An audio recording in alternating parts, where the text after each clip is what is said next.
Who has ever felt stressed out, burnt out, and overwhelmed? I know I have, and it's probably been one of the defining features of the last few years of my life. But it means I've had to really delve in deep into the topic of stress in order to come up with ways that I can physically and mentally manage it. So today we're going to chat about the short and long-term effects of stress in the body and some of the ways that you can become more aware of it in your life and therefore how to cope with it better. So let's start off with some of the short-term effects, see if any of these resonate with you. So the physical effects can be low energy, it can be forgetfulness. This one really gets me, like literally I can't hold on to any sort of extra information. Upset stomach, so the mind-body, the mind-gut connection is really strong. So things like diarrhea, constipation, and nausea is definitely fully linked into the stress in your physical body. Insomnia as well, this is another one that really gets me. If I've not been coping and releasing the stress, then I can have nights where it feels like there's something gone wrong with my brain chemistry and I just cannot sleep. So insomnia, chest pain and heart palpitations and a rapid heartbeat, and then also loss of sexual desire as well is linked into short-term stress. Long-term, I think, is where the big stuff lies. I think we have a chronic stress problem in our society where actually we're told that the amount of stress that we're living with is what is needed. It's necessary, you have to be productive. But if you look at the health effects of long-term stress in the body, like it literally starts to change your brain, the hippocampus starts to shrink, and it is a contributing factor that accelerates many of the big issues in our society with health. So it's linked to heart disease, type 2 diabetes, cancer, dementia, and mental health problems. So is it something we should be addressing as a society? Yes. We need to stop glamorizing the grind and the hustle and the however many hours sleep. I think it is one of the untold underlying factors that doctors find it hard to address. They just go for the symptoms. But all of those big five, they're the biggest killers in our society.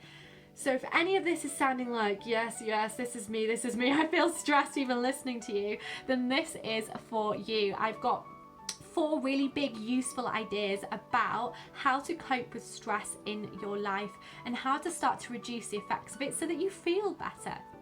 And before I delve in, get yourself a journal. Make sure that you're writing these ideas down so that you can act on them this week. And I'd love to know in the comments what you found useful as well. So head down there and let me know. So the first big idea is notice how it shows up in your body and your mind.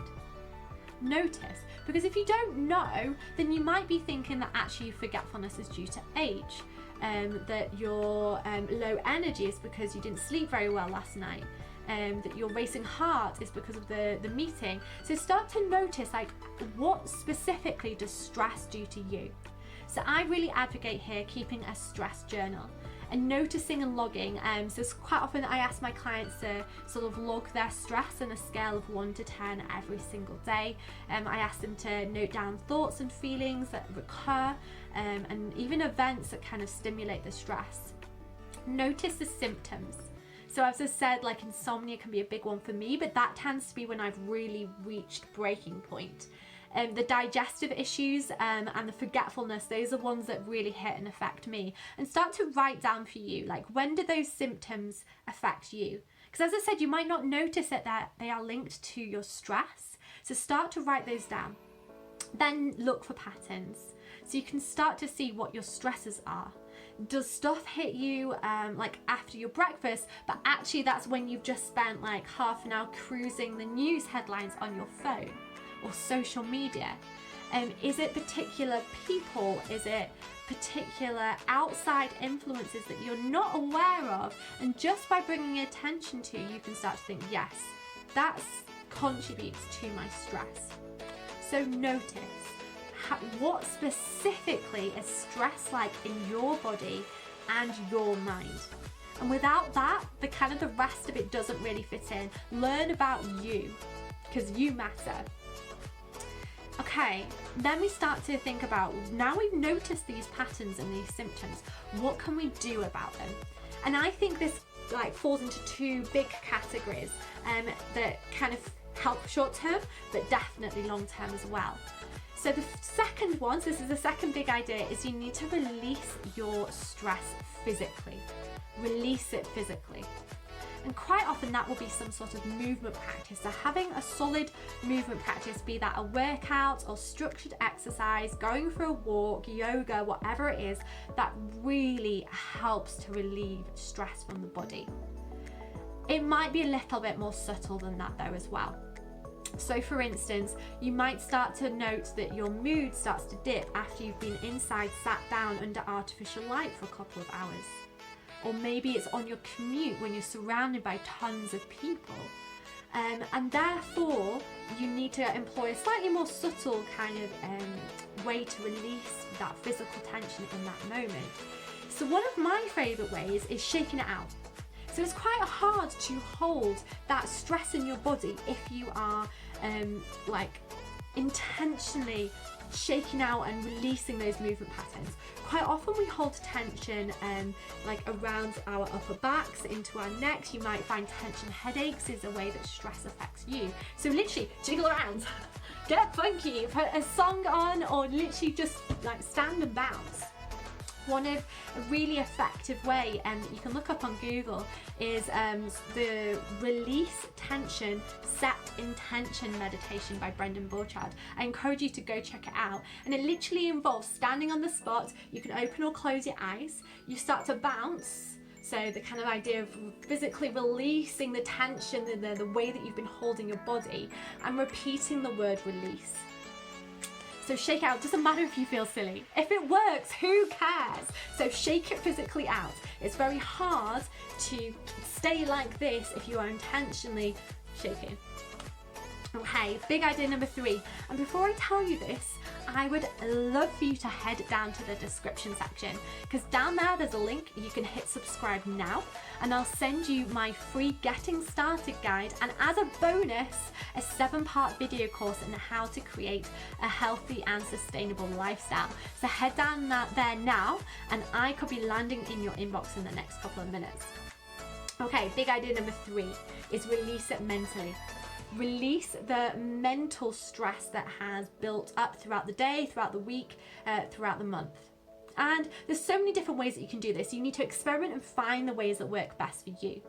So that might be affirmations, it might be some sort of meditation. I particularly enjoy something called tapping at the end of the day. It kind of bridges the idea of a movement practice and meditation for me, and tapping's literally like using your fingertips to tap on different points in your body. And I find that really helpful to start to release some of the racing thoughts, some of the thought patterns that build up and stress me out during the day. So release it mentally. Your mental practice might be breathing practices. It might be yoga nidra. It might be a yoga practice as well. Like, yoga is not just physical. So explore ways that you can mentally get that stress out of you. Talking it through with a friend, a therapist, a spouse can be really helpful, as long as it's not just repeating the negative emotions that you may be experiencing, because that can just compound the stress. Find a useful way to journal it out. If you don't have someone physical to talk to, then get yourself a journal and start writing down. Like, it doesn't need to be neat. You can literally throw that scrap paper away when you're done, but it is a way of getting that stress out your body. I quite like to keep a pencil and some scrap paper by my bed, and if anything pops up for me, I literally just write it down, and then I know I'm not in danger of forgetting it. I can just visit it in the morning, and it is so releasing to get that out. I also find getting my phone out of my life, even for brief periods, can really help with managing mental stress. And I feel like we don't fully understand or comprehend the mental weight that puts on us. And it's only when I might turn my phone off, when I put it in a drawer out of sight, that I feel lighter, I feel freer. Otherwise, I just kind of feel like, oh yeah, this is normal, I feel fine. But remove the phone from the factor, and it does just give me more freedom. So there's something else. And then finally, number 4. So stress quite often can be found in what people perceive as their work-life balance. And I think there's a lot of kind of misunderstandings and misconceptions around this. Like, I don't think a work-life balance, a healthy one, needs to be equal amount of times working and relaxing. Like, you don't need 8 hours work to 8 hours relaxing. I think it's more about the quality of that work-life balance rather than the quantity. Like, we don't necessarily transition well. We've had a hard, stressful day at work. We sit in the car, we go into our family, and we take it out on our family. Like, that's not a good transition. That hasn't helped you manage the stress. Also, you might just be going home and sitting in front of the TV for 4 hours, maybe on your mobile phone as well. So that's not necessarily quality, restful time that releases the stress out of your mind and body. So no wonder you feel stressed out, because the quality of time and how present you are isn't there. So the biggest thing I think that you need to do to address work-life balance is to work on being present. Like, if you are not working, then you're not. Like, no emails. Literally make it physically impossible to check your email. No, maybe watching TV. Try things like getting out in nature. Like, if you've got children, spend time with them without the TV and the screens. Be truly present and have a conversation.